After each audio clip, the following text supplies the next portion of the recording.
హల్లెలూయా. దేవుడు మనలను ప్రేమించి ఈ రాత్రికాల సమయంలో ప్రభు యొక్క పాద సన్నిధిలో చేరి ఆయన నామమును స్తుతించే ధన్యత, ఘనపరిచే ధన్యత మనకు అనుగ్రహించిన గొప్ప దేవునికి మరొకసారి నా హృదయపూర్వకమైన వందనాలు తెలియజేస్తున్నాను. ఈరోజు వాక్య భాగముగా లూకాసు వార్త 11వ అధ్యాయము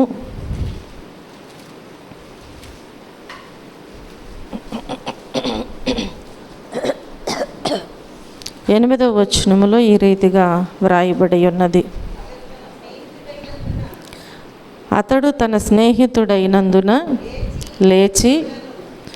లేచి ఇయ్యకపోయినను అతడు సిగ్గుమాలి మాటిమాటికి అడుగుట వలనైనను లేచి అతనికి కావలసినవన్నీ ఇచ్చును అని మీతో చెప్పుచున్నాను. హల్లెలూయా.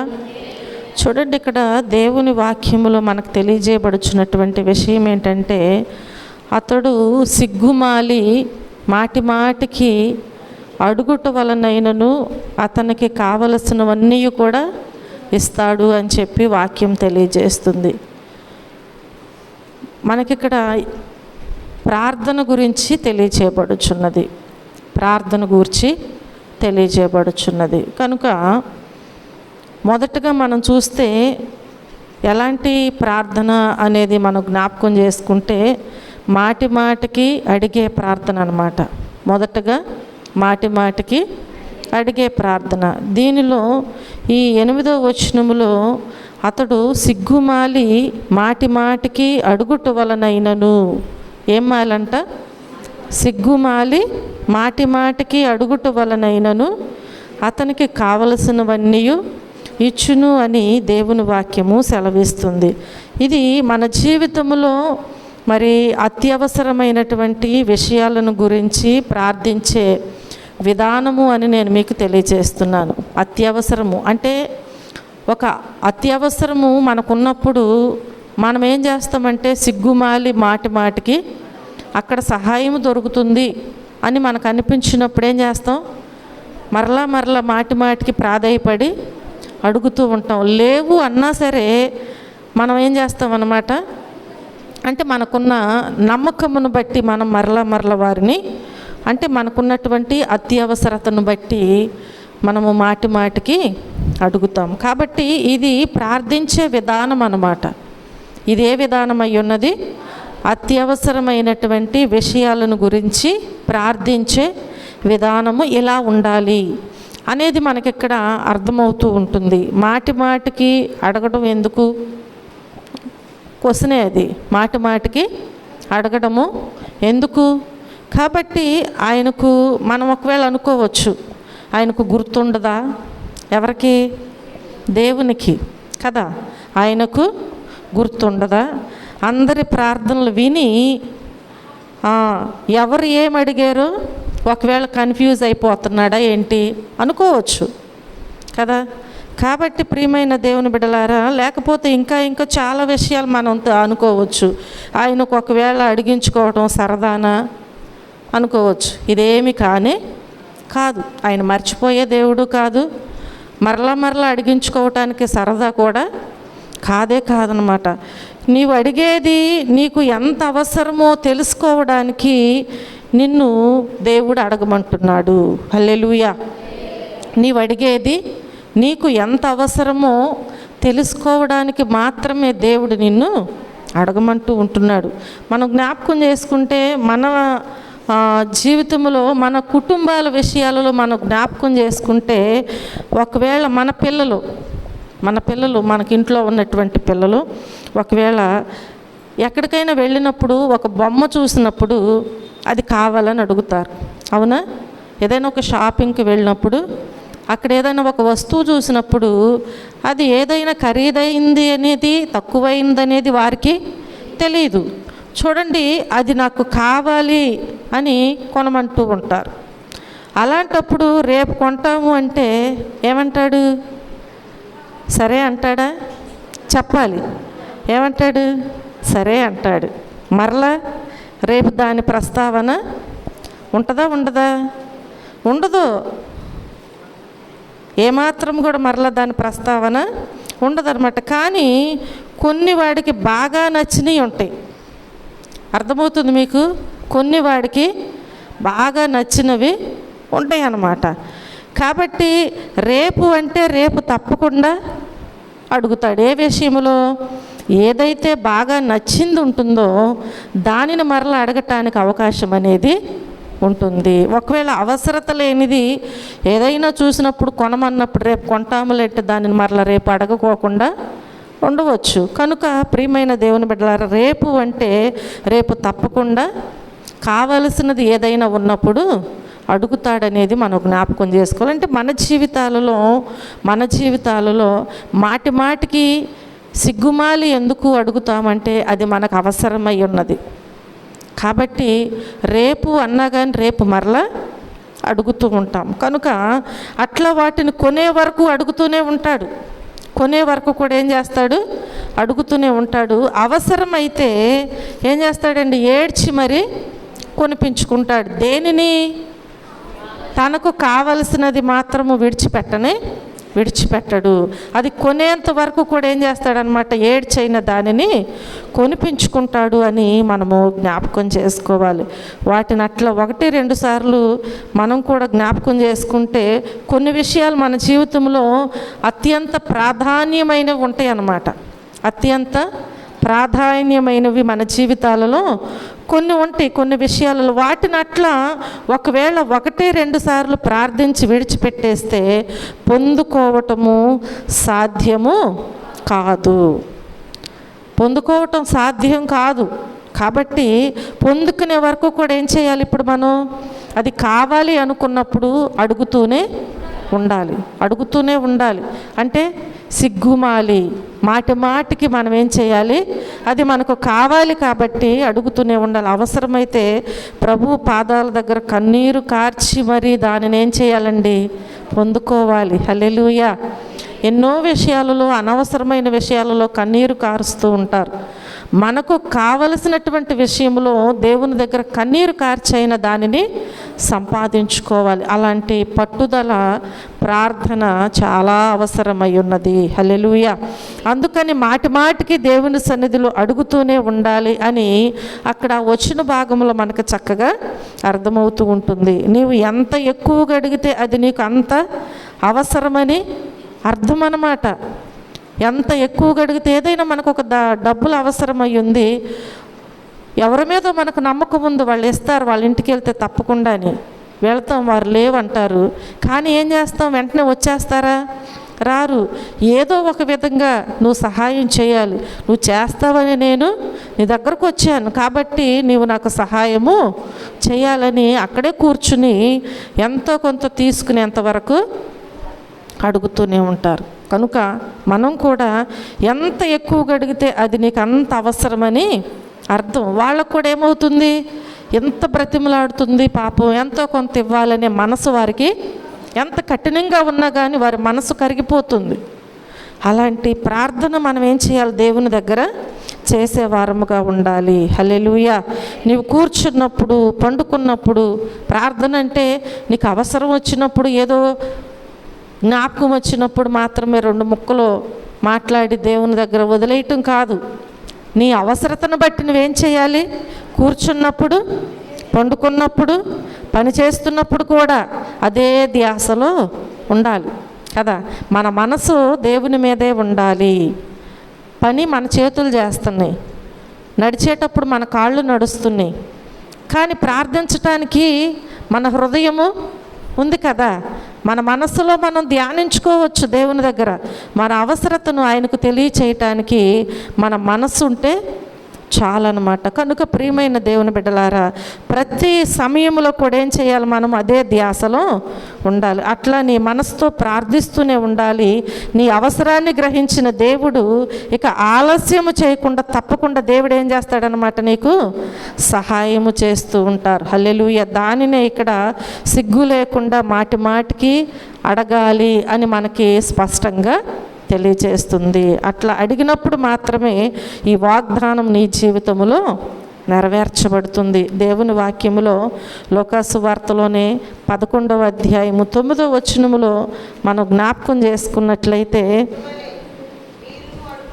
అటువలే మీరును అడుగుడి మీకియ్యబడును, వెదకుడి మీకు దొరుకును, తట్టుడి మీకు తీయబడును కదా. అటువలే ఏం చేయాలంట? మీరు కూడా అడగాలి. ఎలా అడగాలి? సిగ్గు లేకుండా మాటి మాటికి ఏం చేయాలి? దేవుని దగ్గర అడిగే వారముగా ఉండాలి. ఎక్కడికైనా మనుషుల దగ్గరికి వెళ్ళినప్పుడు సిగ్గుపడాలి, కానీ దేవుని దగ్గర మనం ఎందుకు సిగ్గుపడాలి? ప్రక్కవారు చూస్తున్నారేమో కన్నీటితో ప్రార్థన చేస్తే, లేదా మూలుగులతో ప్రార్థన చేస్తే, వేదనతో బాధతో దేవుని సన్నిధిలో ప్రార్థన చేస్తే ఎవరైనా వింటారేమో చూస్తారేమో అని మనం సిగ్గుపడటానికి వీల్లేదు. ఎవరి దగ్గర చేస్తున్నాము అంటే మనకు సహాయం చేసే దేవుని దగ్గర మనం ప్రార్థన చేస్తున్నాం కనుక మాటి మాటికి ఏం చేయాలంటే అటువలే సిగ్గు లేకుండా మీరు కూడా అడగండి, అప్పుడు దేవుడు ఏం చేస్తాడంట? మీకు ఇయ్యబడును, వెదకుడి మీకు దొరుకును, తట్టుడి మీకు తీయబడును అని దేవుని వాక్యము సెలవిస్తూ ఉంటుంది. అంతేగాని 1-2 సార్లు అడిగినంత మాత్రాన అది మనకి ఇవ్వబడదు. వెదకినా కానీ అది, తట్టినా కానీ తీయబడదు. కాబట్టి రాత్రివేళ తన స్నేహితుడు వచ్చి సిగ్గుమాలి మాటి మాటికి అడుగుతుండటం వల్ల కాదనకుండా ఏం చేశాడు? ఇప్పుడు రొట్టెలు తీసుకొచ్చి ఇస్తున్నాడు అన్నమాట. హల్లెలూయా. తన కోసం కూడా కాదు, సిగ్గుమాలి మాటి మాటికి అడిగాడు కాబట్టే ఇప్పుడు ఏం చేశాడు? రొట్టెలు తీసుకొచ్చి కాదనకుండా ఇస్తూ ఉన్నాడు. మన స్నేహితుడు ఎవరండి? మన స్నేహితుడు ఎవరు? మన ప్రభువే. ఈ లోకములో ఏ స్నేహితుడు కొరకు ప్రాణము పెట్టరు, పెట్టిన వారు లేరు. కాబట్టి మన స్నేహితుడు ఎవరంటే మన ప్రభువు అయిన యేసుక్రీస్తు అయి ఉన్నారు. హల్లెలూయా. కనుక ఈ ప్రభువు మనము అడిగితే కాదనగలడా అనేది మనం జ్ఞాపకం చేసుకోవాలి. ఆయన మన స్నేహితుడు కదా, ప్రాణం పెట్టిన స్నేహితుడు కాబట్టి మనం అడిగితే కాదనగలడా? ఏమాత్రము కూడా కాదనలేడు. ఎప్పుడు కూడా ఆయన కాదనలేడు. కారణం ఏంటి అంటే ఆయన మన ప్రాణ స్నేహితుడై ఉన్నాడు. ఆయన ఏ స్నేహితుడై ఉన్నారు?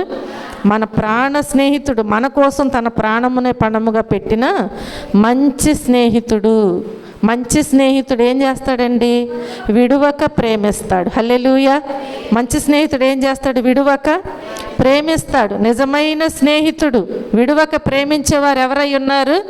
నిజమైన స్నేహితుడు. అంటే ఆపద వచ్చినప్పుడు తప్పించుకుని వెళ్ళిపోడు అనమాట. ఈ నిజమైన స్నేహితుడు ఆపద వచ్చినప్పుడు తప్పించుకుని వెళ్ళిపోడు. ఈయన ఏం చేస్తాడంటే ఆపత్కాలంలో ఆదరించే స్నేహితుడై ఉన్నాడు. అందరూ విడిచిన కానీ ఆయన విడవకుండా మనలను ఆదరించే గొప్ప స్నేహితుడని చెప్పి ప్రభు పేట నేను మీకు అందరికీ మనవి చేస్తున్నాను. కాబట్టి మనమందరం కూడా మన అవసరతలను బట్టి మాటి మాటికి ఏం చేయాలి? సిగ్గుమాలి అడుగుదాం. అడగాల్సిన రీతిలో పొందుకుందాం. అడిగి మనం ఏం చేయాలి? పొందుకుందాం. ప్రార్థించిన దానిని తప్పకుండా దేవుడిస్తారు. హల్లెలూయా. అనుభవిద్దాము. ఆయన అనుగ్రహించిన దానిని తప్పకుండా మనం ఆ రీతిగా మన హృదయాలను సిద్ధపరచుకుని ఏం చేయాలి? దేవుని దగ్గర ప్రార్థన చేయాలి. చూడండి, రెండవదిగా మనం జ్ఞాపకం చేసుకుంటే రెండవ ప్రార్థన నిష్కపటముతో చేసే ప్రార్థన. రెండవ ప్రార్థన ఏ ప్రార్థన ఉన్నది? నిష్కపటముతో చేసే ప్రార్థన. చూడండి, కీర్తనల గ్రంథము 145వ అధ్యాయము 18వ వచనములో మనం చూస్తే 145వ అధ్యాయము 18వ వచనములో తనకు మొర్రపెట్టు వారికందరికీ, తనకు నిజముగా మొర్రపెట్టు వారికందరికీ యెహోవా సమీపముగా ఉన్నాడు. ఎలా ఉన్నాడండి? తనకు మొర్రపెట్టు వారికందరికీ, నిజముగా మొర్రపెట్టు వారికందరికీ దేవుడు. అంటే ఎలా మొర్రపెట్టాలంట? నిజముగా మొర్రపెట్టాలి. అంటే అబద్ధంగా కూడా మొర్రపెడతారనే దాని అర్థం. అందుకని ఏ ప్రార్థన చేయాలి? మనము దేవుని పిల్లలైన మనము నిష్కపటముతో ప్రార్థన చేయాలి. నిష్కపటముతో చేయు ప్రార్థన దేవుడు వెంటనే ఆలకిస్తారంట. అంటే నిజముగా మొర్రపెట్టినప్పుడు దేవుడు తప్పకుండా ఆలకిస్తారు. నిజముగా మొర్రపెట్టుట అంటే నిజము కానిది మొర్ర కూడా ఉంటుందని అర్థం అన్నమాట. నిజముగా అంటే నిష్కపటముగా, అంటే కపటము లేకుండా. నిష్కపటముగా అంటే మన హృదయములో ఏ కపటము లేకుండా, మన హృదయములో ఏముందో దానినే మాట్లాడటం అన్నమాట. నిష్కపటం అంటే మన హృదయములో ఏదుంటే అదే మాట్లాడటం. హృదయమందు దేవుని వాక్యములో మనం చూస్తాం. మత్తయి సువార్త 12వ అధ్యాయము 34వ వచనములో మనం చూస్తే, హృదయమందు నిండియుండు దానిని బట్టి నోరు మాట్లాడుతుందంట. దేనిని బట్టి? హృదయములో ఏదైతే నిండి ఉంటుందో దానిని బట్టి మాత్రమే నోరు మాట్లాడుతూ ఉంటుందంట. చూడండి 34వ వచనములో మనం చూస్తూ ఉంటున్నాం. అట్లా కాకుండా ఒకవేళ హృదయములో ఒకటి, పెదవులు మాట్లాడేది మరొకటి అయితే అది నిజమైనది కాదు. అదేమైంది? కపటమైనదని మనం జ్ఞాపకం చేసుకోవాలి. హృదయములో పెదవులు మాట్లాడేది ఒకటేను, హృదయములో నుంచి మాట్లాడేది ఒకటైనప్పుడు దానిలో ఏదో కల్మషం ఉన్నది అని మనం జ్ఞాపకం చేసుకోవాలి. అది నిజమైనది కానే కాదు, అది కపటమైనది అనమాట. కాబట్టి ఇప్పుడు దేవుని వాక్యము మనలో ఎక్కువ శాతము అసలు మనం దేనికి చెందిన వారము అని కూడా మనం ప్రశ్నించుకోవాలి. అవునా? మనము ఎక్కువ శాతం దేనికి సంబంధించిన వారమే? దేవునికి నిజముగా మొరపెడుతున్నామా? అంటే కపటము లేకుండా కపటంగా దేవుని దగ్గర మనము మొరపెడుతున్నామా? ఏ రీతిలో మనం ఉన్నాము అనేది కూడా మనం ప్రశ్న వేసుకోవాలి. ఎందుకంటే ఒక మనిషి, అంటే ఈ లోకములో మానవులు ఎలాంటి వారు అని బైబిల్ తెలియజేస్తుంది. అంటే నటించడంలో మనకు మనమే సాటి అంట. మనుషులు నటించడంలో మనకి మనమే సాటి అని తెలియచేయబడుచున్నది. హృదయంలోనేమో ఎలా ఉంటుందంటే పచ్చగడ్డి వేస్తే బగ్గుమన్నలాగా ఉంటుంది. ఎక్కడ చెప్పాలి? ఎక్కడ? హృదయములో. ఒక వ్యక్తిని చూసినప్పుడు హృదయంలో ఎలా ఉంటుందంటే పచ్చగడ్డి వేస్తే బగ్గుమన్నట్లుగా అనిపిస్తూ ఉంటుంది. కానీ పైకి మాత్రం ఎలా ఉంటారు? పైకి ఎలా ఉంటారు? సెకండ్లు ఇచ్చుకోవటం, అలాగే ప్రైజ్ లాట్లు చెప్పుకోవటం. అవునా కాదా? చెప్పాలి. అందుకే నటించడంలో మనకు మనమే సాటి అనేది. కాబట్టి ప్రియమైన దేవుని బిడ్డలారా, వందనాలు చెప్పుకోవటం, ప్రైజ్ లాట్లు చెప్పుకోవటం, ఇవన్నీ కూడా వీటికి మాత్రం మన జీవితంలో లోటు అనేది ఉండదన్నమాట. అవన్నీ కూడా ఎక్కడి నుంచి వస్తున్నాయి అంట? హృదయంలోనేమో పచ్చగడ్డేస్తే బగ్గుమనలాగా ఉంటుంది, పెదవుల నుంచి మాత్రము అట్లా ఉంటుందన్నమాట. కనుక ప్రియమైన దేవుని బిడ్డలారా, నటించి వేరే వాళ్ళను నమ్మించగలమా లేదా? నమ్మించగలం. నటించి భర్తను భార్య నమ్మించగలదు, భార్యను భర్త, పిల్లలను తల్లిదండ్రులను పిల్లలు, లేదా బంధువుల్ని, స్నేహితుల్ని, ఎవరినైనా ఈ లోకంలో మనుషుల్ని మనం ఏం చేయగలమంటే నమ్మించగలం. దేని ద్వారాగంటే నటించి మనము వారిని నమ్మించగలం. ఎందుకంటే మన హృదయంలో ఏముందో వారికి తెలియదు కనుక. తెలుసండి? తెలియదు. పైకి ఒకవేళ ఫ్రెండ్ రాగానే కౌగులించుకోవచ్చు, హృదయంలో కపటం ఉండొచ్చు. కానీ హృదయంలో ఏముందో తెలుసా? తెలీదు. పైకి మనం చాలా సంతోషించి తనను చూడగానే ఆనందించినట్లుగా కౌగులించుకుని వెంటనే ఇవన్నీ మర్యాదలు చేస్తుంటే తనకి ఎలా అనిపిస్తుంది? ఏ రూపాన్ని చూస్తుంది? పై రూపాన్ని మాత్రమే. కనుక ప్రియమైన దేవుని బిడ్డలారా, మన హృదయంలో ఏముందో వారికి తెలియదు. కాబట్టి మనం ఎంత నటించినా కానీ వారు నమ్ముతారు. జ్ఞాపకం చేసుకోండి. కానీ దేవుని వాక్యం సెలవిస్తుంది కదా, హృదయాంతరంగాన్ని ఎరిగి ఉన్న దేవుని దగ్గర ఒకవేళ నటించి మనము ప్రార్థించే ప్రయత్నం చేస్తే మన ప్రార్థన తేలిపోతుంది. అవునా కాదా? మన ప్రార్థన తేలిపోతుంది. అది దానిలో బరువు అనేది ఉండదు. చూడండి, గింజలైతే అక్కడ పడతాయి, అవే గింజలు కాకపోతే గాలికి పొట్టు ఎగిరిపోతూ ఉంటుంది. కాబట్టి ప్రియమైన దేవుని బిడ్డలారా, మన ప్రార్థన కూడా నటించే వారముగా ఉండి కపటముతో మనము ప్రార్థన చేస్తే మన ప్రార్థన ఏమవుతుంది? తేలిపోతుంది. అంటే దేవుని దగ్గరకు చేరదు, మన అవసరతలు తీర్చబడవు అని దేవుని వాక్యములో మనం చూస్తాం. హల్లెలూయా. నీ హృదయములో ఏముందో దానినే ప్రార్థించాలి. అయితే ప్రార్థించే ముందు నీ హృదయాన్ని నువ్వేం చేయాలి? సరిచూసుకోవాలి. తప్పకుండా ప్రార్థించేటప్పుడు ఎవరైనా సరే నీ హృదయాన్ని నువ్వేం చేయాలన్నమాట? సరిచూసుకోవాలి, సరిచేసుకోవాలి. సరిచూసుకున్నప్పుడే దానిని సరిచేసుకోగలుగుతాం. చూడండి, మనం అద్దం దగ్గర లేకుండా బయట ఒకవేళ ముఖానికి ఏదైనా పౌడర్ రాసినప్పుడు అద్దం దగ్గరికి వెళ్ళినప్పుడు దానిని చూసుకొని ఏం చేస్తాం? సరి చేసుకుంటూ ఉంటాం. మన జీవితం కూడా అంతే. దేవుని దగ్గరికి వెళ్ళినప్పుడు మనం ఏం చేయాలి? సరి చూసుకోవాలి. అప్పుడు మరలా తిరిగి సరి చేసుకోవాలి. ఓహో, నేను ఇలా ఉన్నానా? దేవుని దగ్గర నటించే వారముగా ఉన్నామా? లేదంటే నా ప్రవర్తన ఇలా ఉందా? నా నడవడికి ఇలా ఉందా? మనం ఎక్కడ దేవునికి వేరుగా ఉంటున్నాం అనేది మనకు తెలిసినప్పుడు మనం ఏం చేయాలంటే దానిని సరి చేసుకోవాలి. ఆ ప్రార్థనే, ఆ జీవితమే దేవునికి ఇష్టమైనదని ప్రభు పేట నేను మీ అందరికీ మనవి చేస్తున్నాను. హల్లెలూయా. చూడండి, పేతురు రాసినటువంటి మొదటి పత్రిక 3వ అధ్యాయము 10వ వచనములో మనం చూస్తే, జీవమును ప్రేమించి మంచి దినములు చూడగోరువాడు చెడ్డదాని పలుకకుండా తన నాలుకను, కపటపు మాటలు చెప్పకుండా తన పెదవులను కాచుకొనవలెను. హల్లెలూయా.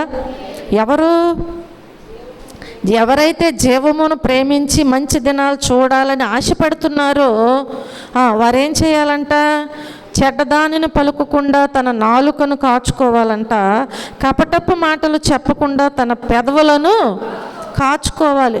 అప్పుడే నీ నాలుక, నీ పెదవులు, నీ హృదయము సరిగ్గా ఉంటుంది. కనుక దేవుని దగ్గర నీవు ఆయనకు నిజముగా మొర్రపెడతావు.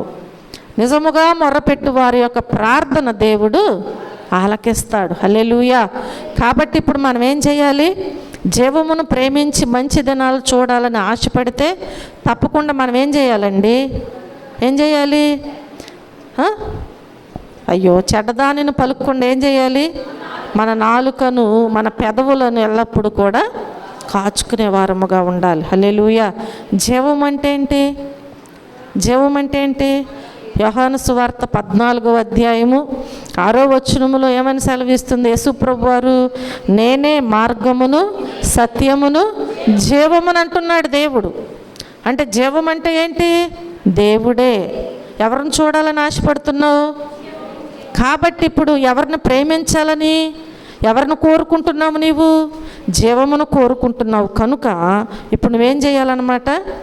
తప్పకుండా జీవం అంటేనే యేసు ప్రభు, ఆయనను ప్రేమించేవారు ఎలా ఉండాలి? కపటమైన మాటలు చెప్పకుండా పెదవులను కాచుకోవాలి. దేవుణ్ణి ప్రేమించాలని నువ్వు అనుకున్నప్పుడు నీ పెదవులను కాచుకో. కపటమైన మాటలు చెప్పకుండా ఏం చేయాలి? కాచుకోవాలి. మనకు తెలుసు కదా, కపటమైన మాటలు, మోసమైన మాటలు చాలా ఉంటాయి. ఆ మాటలు ఒకవేళ కొన్ని కాపురాలే పాడైపోతూ ఉంటాయి. కొన్ని కుటుంబాలలో కలతలు వస్తూ ఉంటాయి, సమస్యలు వస్తూ ఉంటాయి ఆ మాటలను బట్టి.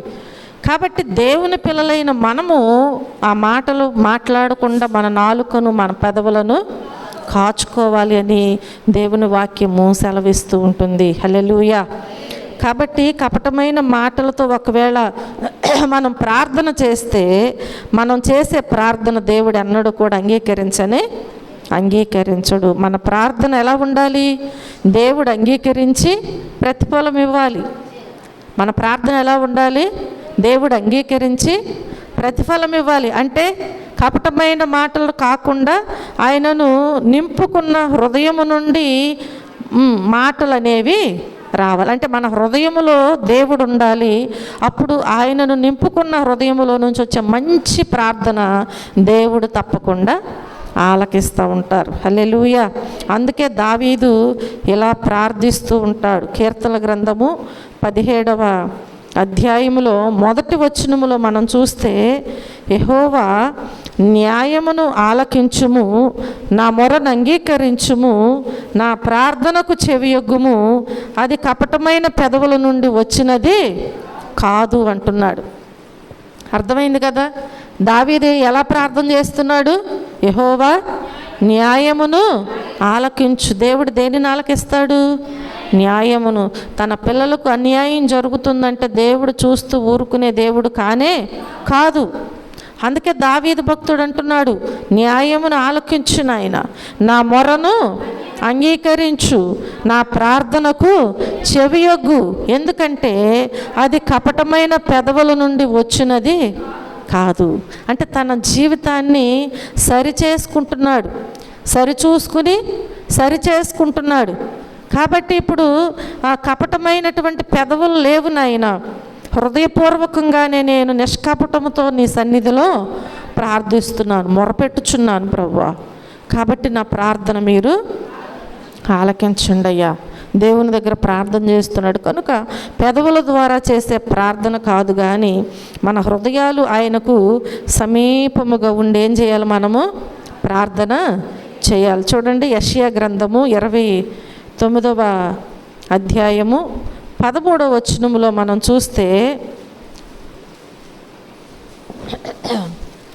ప్రభువు ఇలాగూ సెలవిచ్చి ఉన్నాడు, ఈ ప్రజలు నోటి మాటతో నా యొద్దకు వచ్చుచున్నారు, పెదవులతో నన్ను గనపరుచుచున్నారు, కానీ తమ హృదయమును నాకు దూరముగా చేసుకొని ఉన్నారు.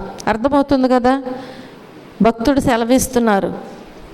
ప్రభు ఏమని సెలవిస్తున్నాడంట?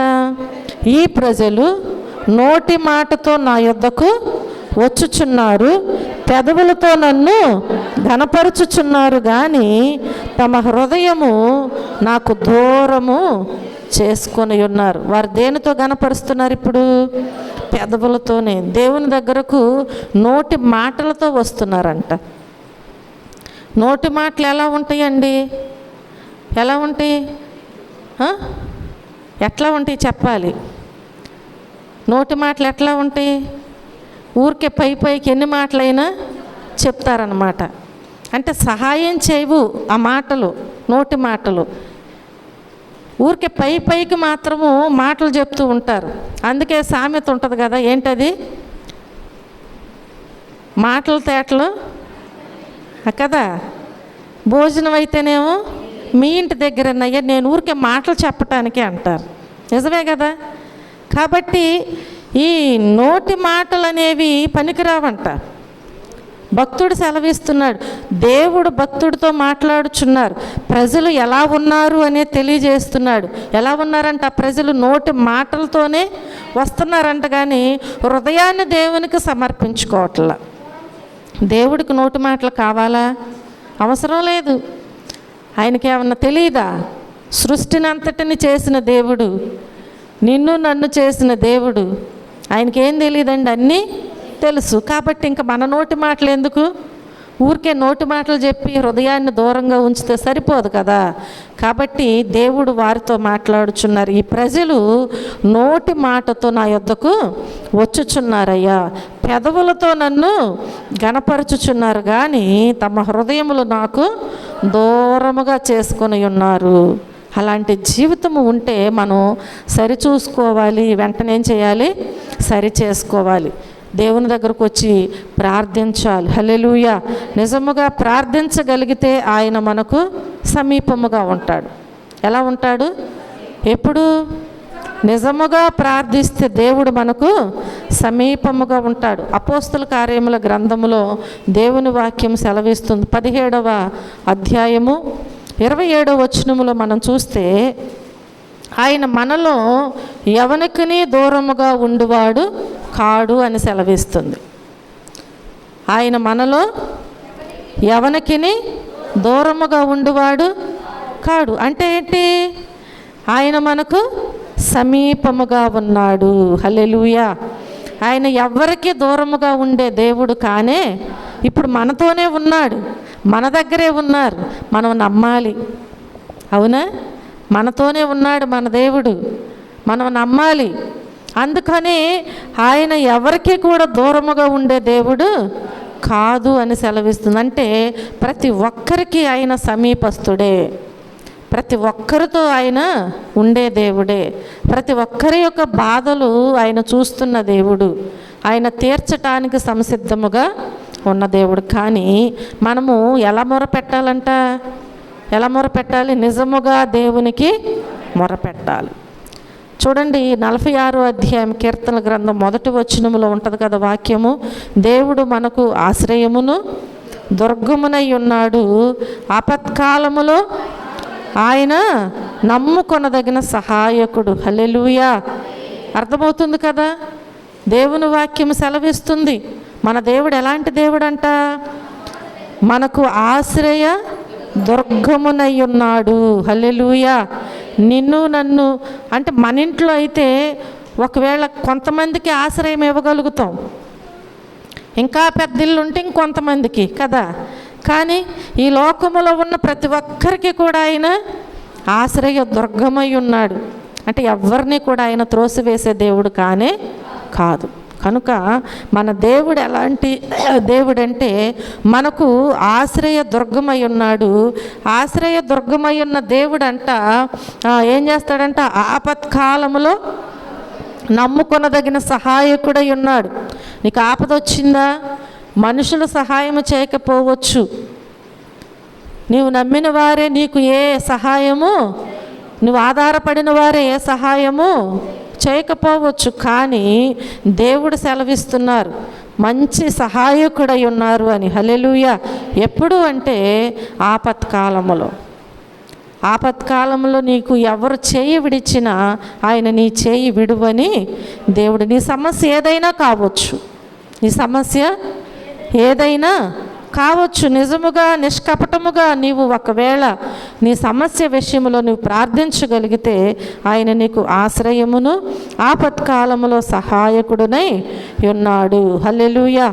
మన ప్రార్థనలకు ప్రతిఫలము రావాలంటే అది మన మీదే ఆధారపడి ఉంది అని మనం జ్ఞాపకం చేసుకోవాలి. మనం చేసే ప్రార్థనకు ప్రతిఫలం రావాలి అంటే ఏమై ఉందన్నమాట? మన మీదే, మన ప్రార్థన మీదే ఆధారపడి ఉంది. మన ప్రార్థనకు చెవియొగ్గి విని జవాబు ఇచ్చే విధముగా మన జీవితాలను మనం ఏం చేయాలి? సరి చేసుకోవాలి. హల్లెలూయా. అలా కాకుండా ఊరికే మనము దేవుని సన్నిధికి వచ్చి వెళ్ళిపోతే దాని వలన ప్రయోజనము లేదు. మనం సరి చేసుకోవాలి, సరి చూసుకోవాలి, సరి చేసుకోవాలి దేవుని దగ్గర. ఈ లోకములో నీతిమంతుడు లేడు, ఒక్కడునూ లేడు, అందరూ పాపము చేసిన వారే.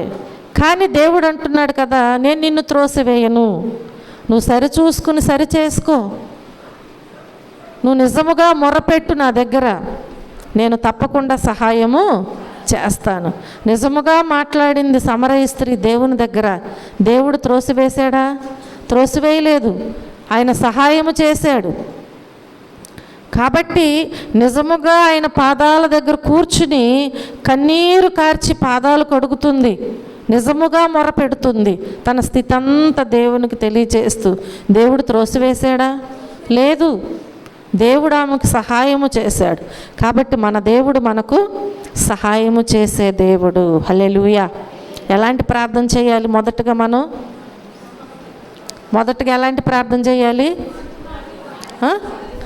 సిగ్గుమాలి మాటి మాటికి ప్రార్థన చేయాలి. రెండవది నిష్కపటముగా మనము ప్రార్థన చేయాలి. మూడవదిగా తగ్గింపు మనసుతో చేసే ప్రార్థన ఉండాలి. తగ్గింపు మనసుతో చేసే ప్రార్థన. చూడండి లూకాసు వార్త 18వ అధ్యాయము 13వ వచనములో చూస్తే సుంకరి దూరముగా నిలుచుండి మాట్లాడుచున్నాడు కదా, ఆకాశము వైపు కన్నులెత్తుటకైనను ఏమంటున్నాడు? ధైర్యము చాలక రొమ్ము కొట్టుకొనుచు ఏమంటున్నాడండి? దేవా, పాపినైన నన్ను కరుణించమని పలుకుతున్నాడు. ఇది ఎలాంటి ప్రార్థన? సుంకర చేసిన ప్రార్థన ఎలాంటిదండి? తగ్గింపుతో చేసిన ప్రార్థన. ఆ ప్రార్థన చేయాలంట. ఆ ప్రార్థన చేయాలని దేవుడు కోరుకుంటున్నాడు. ఒకవేళ సమాజములో నీచమైన స్థితి, కదా. ఒకవేళ అంటరాని వాడు, వెలివేయబడిన జీవితం ఏదైనా కావచ్చు ఈ లోకములో. కాబట్టి నేను దేవాలయంలో అడుగు పెట్టడానికి అర్హుడను కాను అంటున్నాడు అక్కడ. నేను దేవాలయములో అడుగు పెట్టడానికి అర్హుడను కాను, ఆయనను ప్రార్థించే అర్హత నాకు లేదు అని అనుకుని ఉంటే ఒకవేళ ఈరోజు మనము ఆ సుంకరు గురించి మాట్లాడుకోవలసిన అవసరము లేదు. జ్ఞాపకం చేసుకోండి ప్రియమైన దేవుని బిడ్డలారా. సుంకరి తన్ను తాను తగ్గించుకుని దేవుని మందిరములోనికి వెళ్ళి దేవుని దగ్గర ప్రార్థిస్తున్నాడు. రొమ్ము కొట్టుకొంచు ధైర్యము చాలక, దేవా పాపినైన నన్ను కరుణించయ్యా. అంతేగాని నేను మందు తాగుతున్నాను కాబట్టి దేవుని మందిరానికి వెళ్ళను కదా, నేను లేదంటే ఏదో పాపం చేశాను కాబట్టి అవన్నీ విడిచిపెట్టిన తర్వాత నేను వెళతానని కాదు. నీవు మనసు మార్చుకుని దేవుని యొద్దకు రా, దేవుడు నిన్ను ఏం చేస్తాడు? ఆశ్రయ దుర్గముగా ఉంటానంటున్నాడు. అంటలేదు దేవుడు త్రోసివేస్తానని, నీకు నేను సహాయము చేస్తానంటున్నాడు. సుంకరుని దేవుడు త్రోసివేశాడా? లేదు. ఆయన వచ్చింది రోగుల కొరకే అంటున్నాడు. వైద్యుడు ఎవరికి కావాలంట? రోగులకే కావాలి. కాబట్టి దేవుడు ఎవరికి కావాలి? పాపులకే కావాలి. కనుక ప్రియమైన దేవుని బిడ్డలారా, కానీ తెలుసుకుని దేవుని యొద్దకు వచ్చినటువంటి మనము ఎలాంటి ప్రార్థన చేయాలి? దేవుని దగ్గర మాటి మాటికి సిగ్గుమాలి మరి దేవుణ్ణి అడిగే వారముగా ఉండాలి. ఇంకా ఎలా చేయాలి? మనము నిష్కపటమైనటువంటి ప్రార్థన చేసేవారముగా ఉండాలి. ఇంకా ఎలా ప్రార్థన చేయాలి? తగ్గింపుతో చేసే ప్రార్థన చేయాలి. అప్పుడు దేవుడు మన ప్రార్థన ఆలకించి మనకు సహాయము చేస్తారు. ప్రార్థించాలి అనే తలంపు మనకు వస్తే చాలు, మెల్లగా సాతాను మనలోకి ప్రవేశిస్తుంది. అర్థమైందా? ప్రార్థించాలి అనే తలంపు వస్తే చాలు, మెల్లగా సాతాను ఏం చేస్తుంది? మనలోకి ప్రవేశించేసి, నీవు ఆ తప్పు చేసావు, నువ్వు ఈ తప్పు చేసావు, అవునా కాదా? జ్ఞాపకం చేసుకోండి అంటూ నీవు ప్రార్థించిన దేవుడు వింటాడా అంటే నీలో ఒక క్వశ్చన్ మార్క్ ఏర్పాటు చేస్తుంది అన్నమాట. నీకు ఒక తలంపు పుట్టిస్తూ ఉంటుంది సాతాను. నువ్వు మోకరించినా ప్రార్థించలేవు. చాలామంది ప్రార్థించాలని మోకరిస్తారు కానీ నిద్రలోకి వెళ్ళిపోయి ఏదేదో ప్రార్థన చేస్తారు. జ్ఞాపకం చేసుకోండి. ప్రార్థన చేయాలనుకుంటారంట, ప్రార్థన చేయలేరు. ఎందుకని? సాతాను మన ప్రక్కనే ఉండి మనల్ని ఏం చేస్తుంది? ఏ విధముగా చెడగొట్టాలా అని చూస్తూ ఉంటుంది. కనుక ప్రియమైన దేవుని బిడ్డలారా, అదేం చేస్తుందంటే ఈ తప్పులు ఆ తప్పులు అంటూ నువ్వు ప్రార్థించినా కానీ నీ దేవుడు నీ ప్రార్థన వింటాడా అంటూ నీ టైం వేస్ట్ తప్ప ఇంకేముంది అంటాడనమాట. ఎందుకు టైం వేస్ట్ చేసుకుంటావు అని చెప్పి నేను ప్రార్థన చేయకుండా వాడు చేస్తాడు. వాడు చెప్పింది కూడా నిజమే అనిపిస్తుంది మనకు కొన్నిసార్లు. అనిపిస్తుందా? చాలాసార్లు అలాంటి సందేహంతో నిజమే కదా, నేను ప్రార్థన చేసిన దేవుడు వింటాడా ఏంటి అనుకునే వాళ్ళు చాలామంది ఉన్నారు. ప్రార్థన చేయరు. ఇంకా నిజంగా దేవుడు ఆలకిస్తే నా ప్రార్థన, నాకు ఈ కష్టాలు ఎందుకు, ఈ బాధలు ఎందుకు, ఈ కరువులు ఎందుకు, ఈ సమస్యలు ఎందుకు అని చెప్పి ప్రార్థన మానేసేవారు చాలామంది ఉన్నారు. నీ ప్రార్థన దేవుడు వింటలేదంటే నువ్వు సరిచూసుకుంటున్నావా, సరిచేసుకుంటున్నావా, ఎక్కడ ఏ పొరపాటు ఉందో తెలుసుకుని క్షమించమని దేవుణ్ణి అడుగుతున్నావా, దేవుని దగ్గర మాటి మాటికి నువ్వు అడుగుతున్నావా నీకు అవసరమైన దానిని? అది ఉండదు. ఏం చేస్తామంటే దేవుని దగ్గర నేను ప్రార్థన చేసిన దేవుడు నాకు సహాయము చేయలేదు.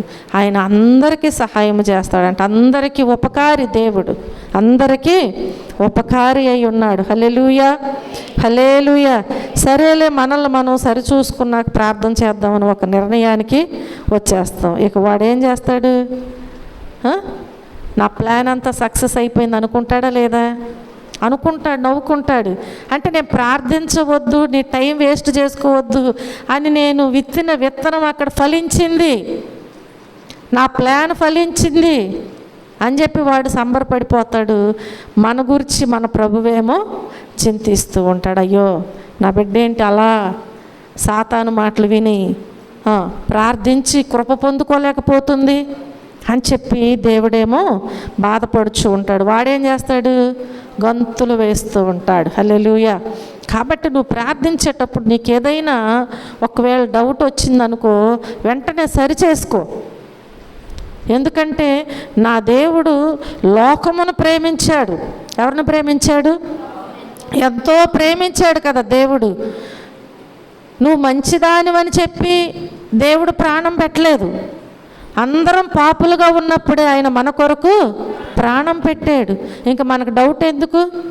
ఆయన పిల్లలమై ఉన్నాం కాబట్టి దేవుని దగ్గర తప్పకుండా ప్రార్థన చేయాలి. హల్లెలూయా. ప్రార్థన మానేసేము అంటే దేవునితో మాట్లాడటం మానేసినట్లే. జ్ఞాపకం చేసుకోండి. ప్రార్థన మానేసేవు అంటే దేవునితో మాట్లాడటం మానేసినట్లే. చాలాసార్లు పిల్లల మీద అలిగి తల్లిదండ్రులు మాట్లాడరు కొన్ని రోజులు. అప్పుడు ఎలా ఉంటుంది చెప్పాలి? బాధపడతారు లేదా? పిల్లలు తల్లిదండ్రులతో మాట్లాడకపోతే ఎలా ఉంటుంది? ఎంత బాధ. భర్త భార్యతో, భార్య భర్తతో మాట్లాడకపోతే అంతకంటే మిన్నయైన దేవుడు బాధపడతారా లేదా? బాధపడతారు. ప్రార్థన అంటే దేవునితో మాట్లాడటం. కాబట్టి ప్రార్థన చేయటం అనేది, దేవునితో మాట్లాడటం అనేది మనం మానకూడదు. దేవునికి దూరం అయిపోయి ఒకవేళ నువ్వు దేవునితో మాట్లాడటం మానేసావు అంటే నువ్వు ఎవరికి దగ్గర అయిపోతున్నా? సాతానుకు దగ్గర అయిపోతున్నావు. దేవునికి దూరం అయిపోయి ఇప్పుడు నువ్వేం చేస్తావంటే దయ్యముతో సహవాసం చేసినట్టే. వాడు మంచి మార్గాన్ని ఇస్తాడు మనకి.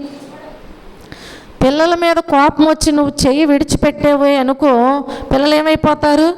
ఇంకా చెడిపోతారు. కాబట్టి ఒకవేళ దేవునికి నువ్వు దూరం అయిపోతే దయ్యముతో సహవాసము ప్రారంభమైనట్లే. దేనితో? సాతానుతో సహవాసము ప్రారంభమైనట్లయితే సాతానుకు ఇక దగ్గరైనట్లేనమాట. సాతాను మనకేమైనా మేలు కోరతాడంటే ఏమాత్రము మేలు కోరడు. కాబట్టి మనము ఒక విషయం గుర్తుపెట్టుకోవాలి. ఎంత ఘోర పాపి అయినా పశ్చాత్తాపముతో ఆయన దగ్గరకు వస్తే ఎంత మాత్రము ఆయన త్రోసివేయడు అని దేవుని వాక్యము సెలవిస్తూ ఉంటుంది. సుంకరి దేవాలయంలోనికి చేరి చిన్న ప్రార్థన చేశాడు కదా. చిన్న ప్రార్థన చేశాడు. ఏమని చేశాడు? దేవా, పాపినైన నన్ను కరుణించయ్యా. హల్లెలూయా. ఏమని చేశాడు? పాపినైన నన్ను. చిన్న ప్రార్థన చేయి దేవుని దగ్గర, తప్పకుండా దేవుడు కరుణిస్తూ ఉంటాడు. పశ్చాత్తాప హృదయముతో సుంకరి చేసినటువంటి ఈ చిన్న ప్రార్థన నేరుగా ఎక్కడికి వెళ్ళిందండి? దేవుని దగ్గరకు చేరుకుంది. తనను తాను హెచ్చించుకొనినటువంటి రెండో వ్యక్తి ఎవరు? పరిసయ్యుడు. తనను తాను హెచ్చించుకున్నాడు దేవుని దగ్గర. నేను ఇలా ఉంటాను, అవలా ఇస్తాను, ఎలా ఇస్తాను, వాడి లాంటి వాడిని కాదు అని చెప్పి తనను తాను ఏం చేశాడు? హెచ్చించుకున్నాడు. హెచ్చించుకున్నటువంటి ఈ పరిసయ్యుని కంటే ఎవరిని నీతిమంతునిగా చేశాడు దేవుడు? సుంకరి. ఎందుకని? తన ప్రార్థనను బట్టి. ఏ ప్రార్థన అది? తగ్గించుకున్న ప్రార్థన. హల్లెలూయా. ఆ ప్రార్థన కావాలి మనకి. దేవుని దగ్గరకు వచ్చినప్పుడు విరిగి నలిగిన హృదయముతో తగ్గించుకున్న ప్రార్థన కావాలి. ఆ ప్రార్థన లేకుండా మనము విస్తారంగా ఎంత ప్రార్థన చేసినా కానీ తగ్గింపు ప్రార్థన లేనప్పుడు, దేవుణ్ణి మాటి మాటికి సిగ్గుమాలి అడిగే ప్రార్థన లేనప్పుడు, నిజముగా దేవునికి మొరపెట్టలేనప్పుడు మన ప్రార్థనకు జవాబు దొరకదు అని వాక్యము సెలవిస్తుంది. పరిసయ్యుడు దేవుని ప్రార్థించటం లేదు. తాను ఎంతటి గొప్పవాడో ఏం చేస్తున్నాడు?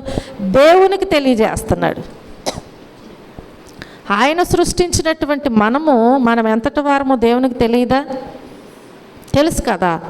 కానీ ఇతను ఏం చేస్తున్నాడంటే తను ఎంత గొప్పవాడు అనేది ఎవరికి తెలియజేస్తున్నాడు? దేవునికి చెప్పుకుంటూ ఉంటున్నాడు. హల్లెలూయా, హల్లెలూయా. కాబట్టి ప్రియమైన దేవుని బిడ్డలారా, సుంకరి ప్రార్థనలో భయం కనిపిస్తుంది, రోదన కనిపిస్తుంది, అలాగే పశ్చాత్తాపం కనిపిస్తుంది, ఇంకా తగ్గింపు చాలా విషయాలు అక్కడ మనకి కనిపిస్తూ ఉంటాయి. కాబట్టి ఇవన్నీ మిళితమై ఉన్నాయి కనుకనే ఇవే ఇప్పుడు ఏం చేసినాయి అంటే అతనిని నీతిమంతుల జాబితాలోకి చేర్చేసినాయి. తనలో ఉన్న మంచి సుగుణాలు ఇప్పుడు నీతిమంతుల యొక్క జాబితాలోకి చేర్చినాయి. హల్లెలూయా. ఒకవేళ పాపే కావచ్చు, కానీ తను మారిన తర్వాత, అంటే దేవుని దగ్గరకు వచ్చిన తర్వాత తన విధానం ఎలా ఉంది అది దేవునికి కావాలి. కాబట్టి దానిని బట్టి ఇప్పుడు చక్కగా మార్పు చెందాడు, ఆ నీతిమంతుల జాబితాలోకి చేర్చబడ్డాడు. హల్లెలూయా. నేను తప్పు చేస్తున్నాను, ఇక నా ప్రార్థన దేవుడు వినడు అని చెప్పి ఒక నిర్ణయానికి వచ్చేసి ఎవ్వరు కూడా ప్రార్థించటం మానవద్దు. ఒకవేళ అలా మానేసి దేవునికి దూరమైపోతున్నావేమో జ్ఞాపకం చేసుకో. ఈ రాత్రి దేవుని దగ్గర ప్రార్థన చేయి. నేను అలా ఉండటానికి వీల్లేదు అని నీవే ఒక్కసారి పరిశీలన చేసుకో. ఎందుకంటే ఇద్దరు వ్యక్తులను మనం చూసాము ఇక్కడ. ఎవరు? సుంకర వలె ప్రార్థిద్దాం. మనం అతిశయించకుండా ఏం చేయాలి? దేవుని దగ్గర ప్రార్థించాలి. నేను ఇలాంటి వాడిని అలాంటి వాడిని అనుకోవటానికి వీల్లేదు. నేను దేవునికి ఇలా ఇస్తున్నాను అలా ఇస్తున్నాను కదా. దేవుడిచ్చిన దానిలో నువ్వు ఇస్తున్నావు, కానీ నీ సొంతదేమి ఇవ్వట్లేదు కదా. కాబట్టి మనలను మనం హెచ్చించుకోవటానికి వీల్లేదు. సుంకరి వల్ల మనం ఏం చేయాలి? ప్రార్థిద్దాం. మనం అతిశయించడానికంటూ ఏమీ లేదు ఈ లోకములు. అస్సలు ఒక్క విషయం జ్ఞాపకం చేసుకుంటే, మనం అతిశయించడానికంటూ అసలు ఏది ఈ లోకములో లేనే లేదు. ఎందుకంటే మనం ఒక నిమిత్త మాత్రులమై ఉన్నాం. ఏం అతిశయిస్తాం? మనం దేనిని బట్టి అతిశయిస్తాం? ఇది నా జీవితాన్ని కాపాడగలదు అని ఏ విషయంలోనైనా అతిశయించగలమా? లేదు. నా ధనము లేక నా ఐశ్వర్యము, నా బిడ్డలు లేక నా భర్త, నా భార్య, ఎవరైనా మన ప్రాణము పోకుండా కాపాడగలరా? అసలు దేనిని బట్టి అతిశయించటానికి ఏమీ లేదు. మనం కేవలము దేవుని బట్టి మాత్రమే అతిశయించే వారముగా ఉండాలి. ఒకవేళ ఏదైనా ఉంది అంటే అది ఆయన దయ వలనే. హల్లెలూయా. ఈరోజు ఇలా ఉన్నాము అంటే అది దేవుని దయ అని చెప్పి మాత్రమే మనం ఏం చేయాలి? అతిశయించాలి, ప్రార్థన చేయాలి. హల్లెలూయా. అలాంటి జీవితం నాకు ఇవ్వయ్యా అని మనలను మనం తగ్గించుకుంటూ, మన కోసం తన ప్రాణం పెట్టినటువంటి మన ప్రభువైన యేసుక్రీస్తు సన్నిధిలో మనము తగ్గింపు మనసుతో మోకరిల్లి ప్రార్థన చేద్దాం. సుంకరి వలె నీతిమంతులుగా తీర్చబడదాం. దేవుడి చిన్న వాక్యమును దీవించి ఆశీర్వదించునుగాక. ఆమేన్. ప్రార్థన చేసుకుందాం. వాక్యాన్ని విన్నటువంటి ప్రతి ఒక్కరూ కూడా దేవుని సన్నిధిలో ప్రార్థన చేయండి. ప్రార్థించే విషయము ఎలా ఉండాలి అనేది 3 విషయాలు మనం విన్నాం కనుక దేవుని సన్నిధిలో నువ్వు ఎలా ప్రార్థిస్తున్నావు? పరిసయ్యుడి వలె ప్రార్థిస్తున్నావా? సుంకరి వలె ప్రార్థిస్తున్నావా? దేవుడు కోరుకుంటున్నాడు మన ప్రార్థన సుంకరి వలె ఉండాలి. సుంకరి వలె మనం ప్రార్థించినట్లయితే తప్పకుండా నీతిమంతులుగా తీర్చబడతాం. అట్టి కృప నాకు ఇవ్వయ్యా, అట్టి ధన్యత నాకు ఇవ్వు ప్రభువా అని చెప్పి దేవుని దగ్గర ప్రార్థన చేయండి. ఎందుకంటే దేవుడు మన ప్రార్థన ఆలకించే దేవుడు కానీ మన లోపములను చూసే దేవుడు కాదు. నీ లోపాలను సరిచేసుకుని దేవుని దగ్గర ఒప్పుకుని విడిచిపెడితే నీ లోపాలు ఎలా ఉన్నాయి అలా ఉన్నాయి అని అడిగే దేవుడు కాదు. ప్రార్థన చేయండి. నేను చేసిన ప్రార్థన నా దేవుని సన్నిధికి చేరాలని, నా దేవుడు వింటారు అనే నమ్మకం నీకుండి నువ్వు ప్రార్థన చేయి. నువ్వు ఏ స్థితిలో ఉన్నావో, నీకే అవసరత ఉన్నదో, నీకే సమస్య ఉన్నదో, ఏ బలహీనత ఉన్నదో, వీటి విషయంలో దేవుని దగ్గర కృప పొందుకుంటాను అనే నమ్మకం నీకు ఉన్నట్లయితే అసలు నీ ప్రార్థన ఎలా ఉందో ఒక్కసారి పరిశీలన చేసుకుని దేవుని దగ్గర ప్రార్థన చేయి. సుంకరి ప్రార్థన చేశాడు, దేవా పాపినైన నన్ను కరుణించయ్యా. అవును, అది ఎలాగూ అంటే తగ్గింపు మనసుతో చేశాడు ప్రార్థన. అలాంటి ప్రార్థన నాకు కావాలయ్యా. ప్రార్థన చేసుకుందాం. ప్రేమ కలిగిన తండ్రి, కృప కలిగిన మా దేవ, మా రక్షకుడా, మీ పరిశుద్ధమైన నామమునకు లెక్కలేని కృతజ్ఞతాస్తుతులు, స్తోత్రములు, వందనాలయ్యా. ఈ రాత్రికాల సమయంలో మాతో మీరు తేటగా సూటిగా మాట్లాడి మమ్మలను బలపరిచిన దేవా మీకు వందనాలు. వచ్చిన బిడ్డలను బట్టి మీకు వందనాలయ్యా. రాలేని బిడ్డలు అనేక మంది ఉన్నారు. మీ చిత్తమైతే మరొక సమయమును వారికి మీరు అనుగ్రహించండి. విత్తబడిన ప్రతి విత్తనము కూడా బిడ్డల హృదయాలలో నూరంతలుగా ఫలింపబడటానికి మీ సహాయము దయచేయండి. విన్న వాక్యాన్ని విడిచిపెట్టక హృదయములో భద్రపరుచుకుని తిరిగి నెమరు వేసుకునే జ్ఞానము, జ్ఞాపక శక్తిని దయచేయండి. అంతేకాదు ప్రభువా, అయ్యా మేము మీ యందు భయభక్తులు కలిగిన అయినా మేము మాటి మాటికి మిమ్మలను సిగ్గుమాలి అడిగే వారముగా, అయ్యా మేము పశ్చాత్తాపముతోనైనా అయ్యా మీకు నిజముగా మొరపెట్టే వారముగా, అలాగే తగ్గింపు కలిగినటువంటి ప్రార్థన కలిగిన వారముగా మేముండునట్లుగా మీ సహాయము దయచేయమని మా మధ్యలో మీరుండేంతవరకు నడిపించినందుకు మరొకసారి మీకు వందనాలు తెలియజేస్తూ మీరే మహిమ, ఘనత, ప్రభావములు పొందమని యేసుక్రీస్తు అతి శ్రేష్టమైన నామములో ఈ ప్రార్థన మనవులు అడిగి వేడుకుని పొందుకొని ఉన్నాము మా పరమ తండ్రి. ఆమేన్.